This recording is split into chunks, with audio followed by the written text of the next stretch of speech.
All right, let's continue with the religious instructions of the Negroes in the United States of America. Such being the state of affairs, we ought not to anticipate any remarkable degree of attention to the religious instruction of the Negroes within the colonies as an independent class of population, especially too as the effect of the slave trade during its existence was to harden the feelings against the unfortunate subjects of it, while their degraded and miserable appearance and character, their stupidity, their uncouth languages and gross superstitions, and their constant occupation operated as so many check to benevolent efforts for their conversion to Christianity, and thus those who had advocated the slave trade on the ground that it introduced the Negroes to the blessings of civilization and the gospel saw their favorite argument losing its force in great measure from year to year. The fact, however, is worthy of remembrance that while the Indians, some of whom received us as guests and sold us their lands, had almost no compensation at all, and others were driven back to make us room, and with whom we had frequent and bloody wars, and we became from time to time mutual scourges, received some eminent missionaries from the colonists, and had no inconsiderable interest awakened for their conversion. The African who were brought over and brought by us for servants, and who wore out their lives as such, enriching thousands from Massachusetts to Georgia, and were members of our households, never received from the colonists themselves in a solitary missionary exclusively devoted to their good. Nor was there ever a single society established within the colonies that we know of with the express design of promoting their religious instruction. The conclusion, however, would be unwarrantable that they were wholly neglected.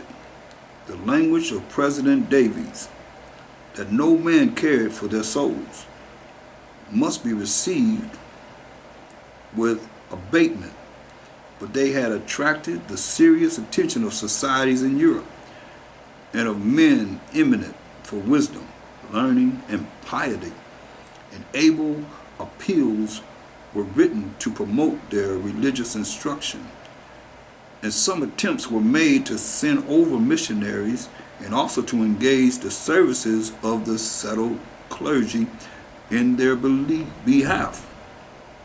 The Church of England in this good work taking the lead. We are certified also that efforts were made for their instruction, especially in the southern colonies, where the numbers were greater, and that owners did to some small extent desire and attempt the instruction of their households, and that the settled as well as itinerant ministers did not wholly neglect them. Many Negroes were received into the churches from one end of the colonies to the other, and the rest and privileges of the Lord's day were secured to them, either by custom or law. We see them occasionally noticed in the proceedings of ecclesiastical associations. There were Catholic technical schools and schools for teaching them to read in a few places, The Negroes were allowed to read, and the books were, upon occasions, distributed to them. But the privileges of education were gradually discouraged and withheld, more particularly in those colonies and states containing a large population of them, and whose policy it was to perpetuate the society of slavery. Were it possible for us to obtain from all the ministers of various denominations throughout the colonies who flourished during these 170 years a report of their regular pastoral labors, such as have been furnished by a few, it might possibly appear that the Negroes received a larger share of religious instruction than, upon a consideration of the facts now before us, many would be led to imagine. Chapter 2, the second period, from the first census in 1790 to 1820, a period of 30 years. 1790, the interest awakened in Virginia by the labors of President Davies continued throughout this period, as appears by the following letter from the Venerable Dr. Alexander of Princeton. In addition to the efforts made by the Reverend Mr. Davies of Hanover, I would mention the name of a faithful coadjutor in this field, the effects of whose labors are still apparent in Cub Creek congregation in Charlotte County, Virginia. The minister to whom I allude was the Reverend Robert Henry, a native of Scotland, who was for many years the pastor of Cub Creek and Briary congregations united, although their distance apart was not less than 20 miles. This gentleman possessed very humble talents as a preacher, plundered much, and sometimes lost himself, so that he had to conclude abruptly. He was so absent that on one occasion, after preaching, finding a horse of another person hitched where he commonly left his own beast, he mounted and rode home without noticing the mistake. He was notoriously a man of prayer, for when he turned out of the public road to go to the house where he usually lodged the evening before he preached at Briary, he could be heard praying aloud long before he was in sight. And sometimes he became so much engaged that his old bald horse would come up and stop at the gate while he was still in earnest supplication. This man judiciously turned much of his attention to the Negroes, and to them his ministry was attended with abundant success. Many were converted and gathered into the church of Cub Creek. As this congregation was situated on the northern bank of Staunton River, where the land is very fertile, there were several large estates possessing many slaves within reach of the house of worship where he preached. The Reverend Henry Lacey succeeded Mr. Henry, during whose ministrations at Cub Creek about 200 were added to the church. There were 60 belonging to the church under the care of Mr. Cobb. Reverend W.S. Plummer's report. Dr. Alexander proceeds, many years after Mr. Henry's death, I was settled for several years in this county and preached at the same places where Mr. Henry had labored. At Cub Creek, I found about 70 black communicants, 24 of whom belonged to one estate. They were, in general, as orderly and as constant in their attendance on the word preached as the whites. Some of them had been received in Mr. Henry's time But others afterwards, a session of the church appointed 2 or 3 leading men among them to be a sort of overseers or superintendents of the rest, and we found that they performed their duties faithfully. It was in this same county, and very much to the large colored congregation at Cub Creek, that Dr. Rice labored after I left the place. He was when first settled pastor of Cub Creek in Bethesda, a new congregation which grew out of the former, as he was willing to bestow a part of his time entirely to the blacks. The Committee on Missions of the General Assembly appointed him for about 3 months in a year to labor among them, and I know that he was much encouraged in his work, had some very promising young converts, and the number of communicants was not dismissed in his time. The present pastor, 1840, is the Reverend Clement Reed, a native of the country, a native of the county. He was labored there and at Bethesda for many years past. In general, the Negroes were followers of the Baptists in Virginia, and after a while, as they permitted many colored men to preach, the great majority of them went to hear preachers of their own color, which was attended with many evils. In some parts of the state, the Methodists also paid much attention to the Negroes and received many of them into their society. But still, professors among the Baptists were far more numerous. In many instances, those who had been brought into the Presbyterian Church were swept off by one or the other of these sects. But as long as I was acquainted with the congregation at Cub Creek, I never knew one of them to leave their own communion for another. We had the testimony of their masters and mistresses to their consciousness, fidelity, and diligence. The lady who owned 25 of the communicants selected all her house servants from the number. Though not herself a communicant in the Presbyterian Church, and on several estates, instead of overseers, some of these pious men were appointed to superintend the labor of the other field servants.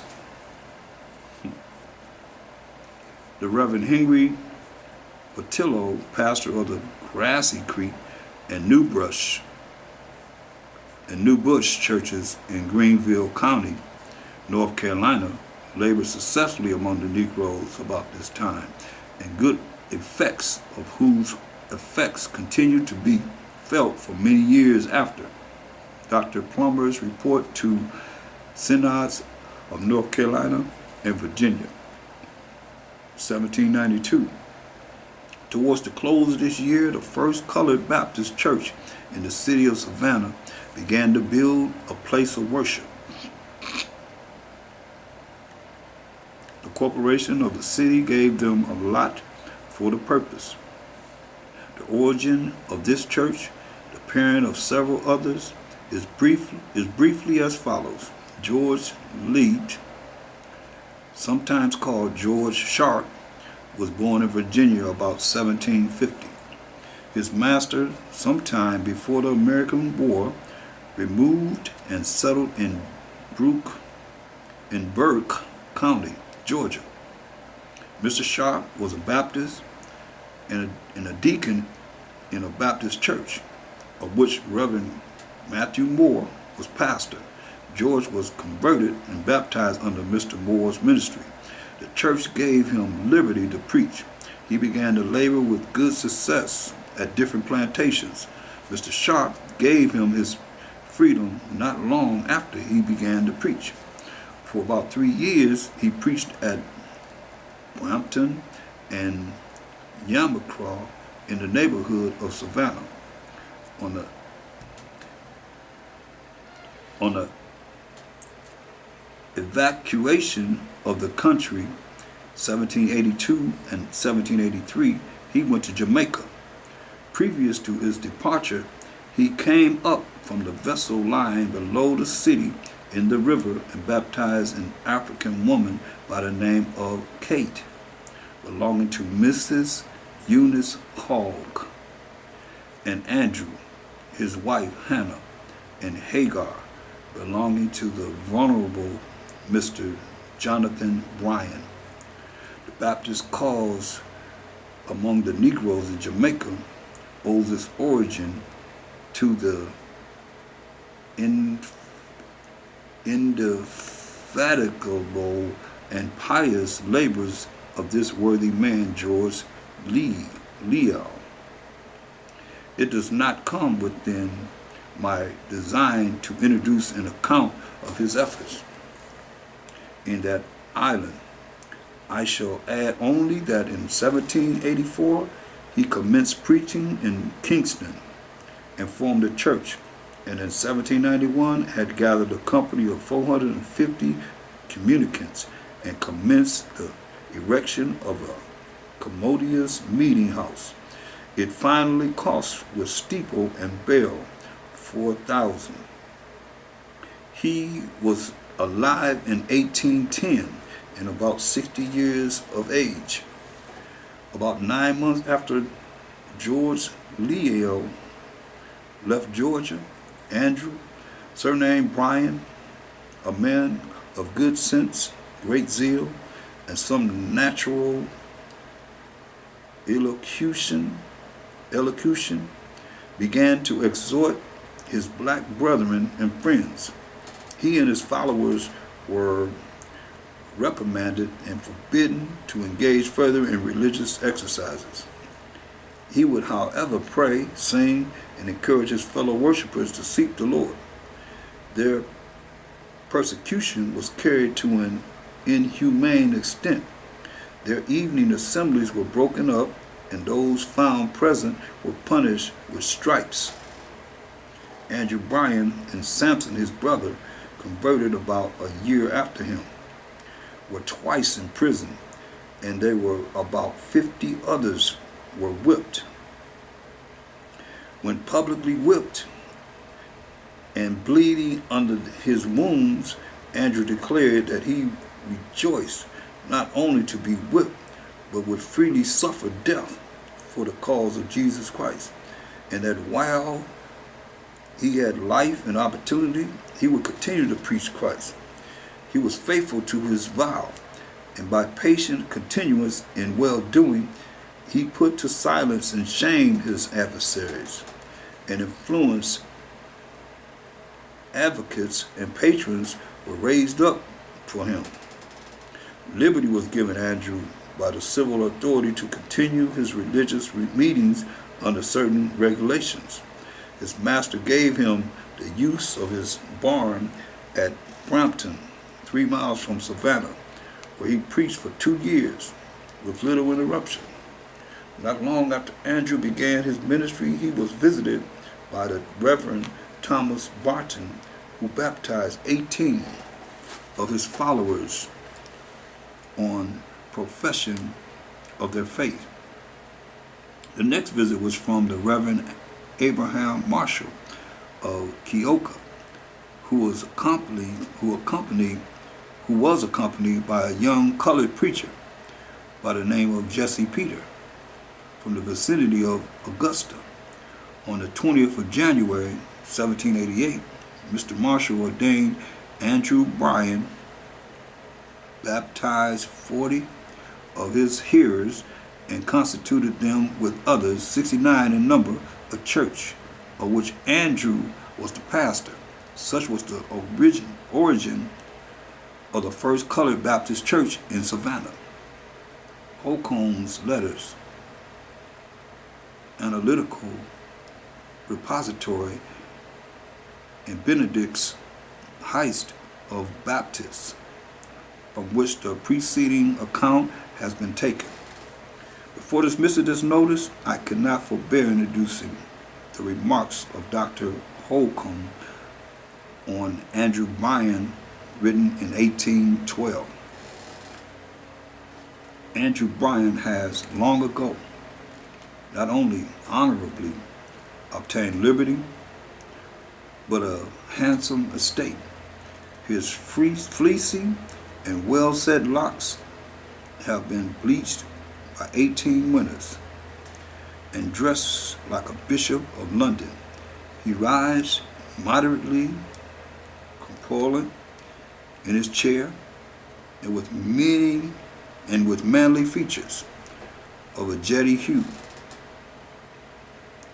fills every person to whom he gracefully bows with pleasure and veneration, by displaying in smiles even rows of natural teeth, white as ivory, and a pair of fine black eyes, sparkling with intelligence, benevolence, and joy, and giving daily thanks to the Most High for his mercies. My aged friend seldom forgets to mention the favorable change that has of late years appeared through the lower parts of Georgia, as well as of South Carolina, in the treatment of servants.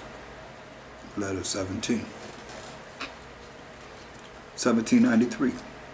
The African Church in Augusta, Georgia, was gathered by the labors of Jesse Peter, and was constituted this year by Reverend Abraham Marshall and David Tinsley. Jesse Peter was also called Jesse Colfin on account of his master's name, living 12 miles below Augusta. The number of Baptists in the United States this year was 73,471, allowing 1/4 to be Negroes. The denomination would embrace between 18 and 19,000. 1795. The returns of colored members in the Methodist denomination from 1791 to 1795 inclusive were 12,884, 13,871, 16,227, 13,814, 12,170. Several annual conferences recommended a general fast to be held March 1796, and in the enumeration of blessings to be invoked, the last mentioned was the Africans and Indians may help to fill the pure church of God, and in the matters recommended as subjects of grateful remembrance in the day of Thanksgiving for the last Thursday in October 1796. The last mention is, as for African liberty, we feel grateful that many thousands of these poor people are free and pious. 1797. The Methodists reported in 1796 11,280 colored members. The recapitulation of the numbers for 1797 is given by states, and as it is a most interesting document, I inserted entire, so far as it relates to the Negroes. Massachusetts 8, Rhode Island 2, Connecticut 15, New York 238, New Jersey 127, Pennsylvania 198, Delaware 823, Maryland 5,106, Virginia 2,490, North Carolina 2,071, South Carolina 890, Georgia 148, Tennessee 42, Kentucky 57, making a total of 12,215. Nearly 1/4 of the whole number of members were colored. There were 3 only in Canada. Dr. Baines adds, it will be seen by the above enumeration that there were upward of 12,000 people of color attached to the Methodist Episcopal Church. These were chiefly in the southern states and had been gathered principally from the slave population. At an early period of the Methodist ministry in this country, it had turned its attention and directed its efforts toward these people with a view to bring them to the enjoyment of gospel blessings. The preachers deplored with the deepest sympathy their unhappy condition, especially their enslavement to sin and Satan, and while they labored unsuccessfully by all punitive means to effect their disenthralment from their civil bondage, they were ample rewarded for their evangelical efforts to raise them from their moral degradation by seeing thousands of them happily converted to God.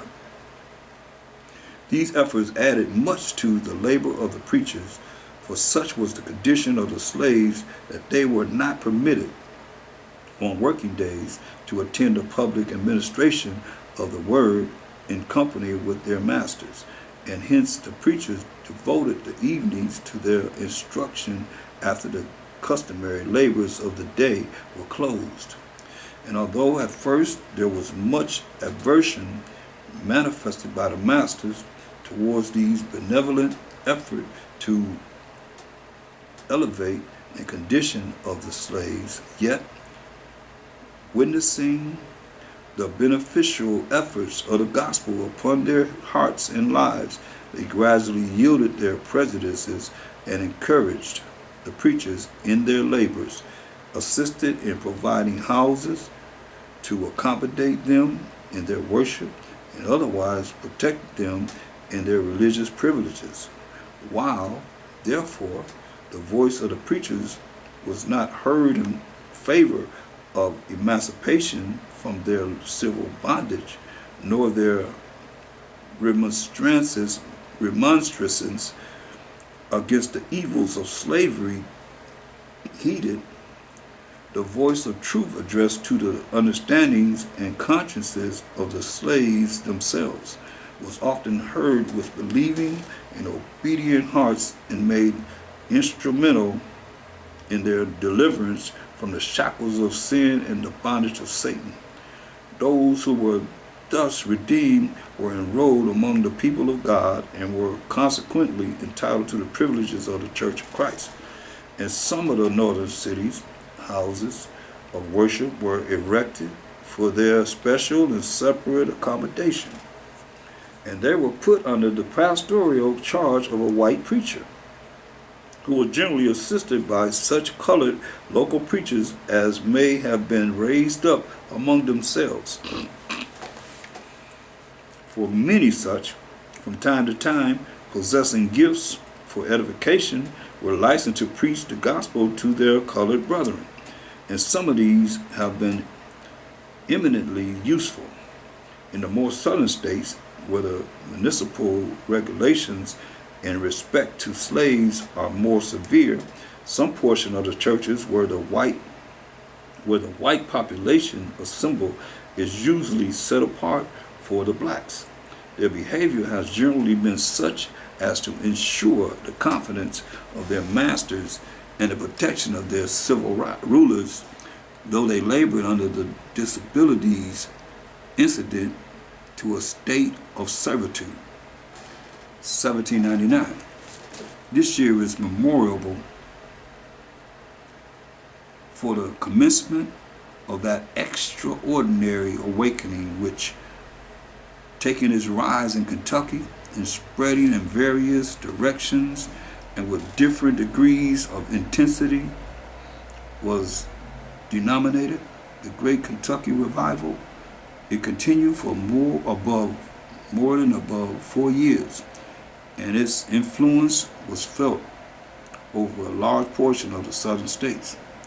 Presbyterians, Methodists, and Baptists participated in this work, and this revival originated camp meetings, which gave a new impulse to Methodism. From the best estimates, the number of Negroes received into the different communities or communions during this season must have been between 4 and 5,000. 1800. Number of members in connection with the Methodists, 13,452. The bishops of the M.E. Church were authorized to ordain African preachers in places where there were houses of worship for their use, who might be chosen by a majority of the male members of the society to which they belonged, and could procure a recommendation from the preacher in charge and his colleagues on the circuit to the office of local deacons. Richard Allen of Philadelphia was the first colored man who received orders under this rule. 1803. The second African church in Savannah formed out of the first 26 declared 1802, and Henry Cunningham elected pastor and ordained to the work of the ministry January 1st, 1803. On the 2nd of January 1803, another church was formed out of the first, called the Ojiki Colored Baptist Church, and Henry Francis appointed to supply it. Henry Cunningham was a slave, but obtained his freedom. He is still the pastor of the Second African Church, far and advanced in life, and from age unable to attend to his sacred duties except to a very limited extent. He still enjoys, as he has always enjoyed, the confidence and esteem of all classes of the community in which he has lived so long, so virtuously, and so usefully.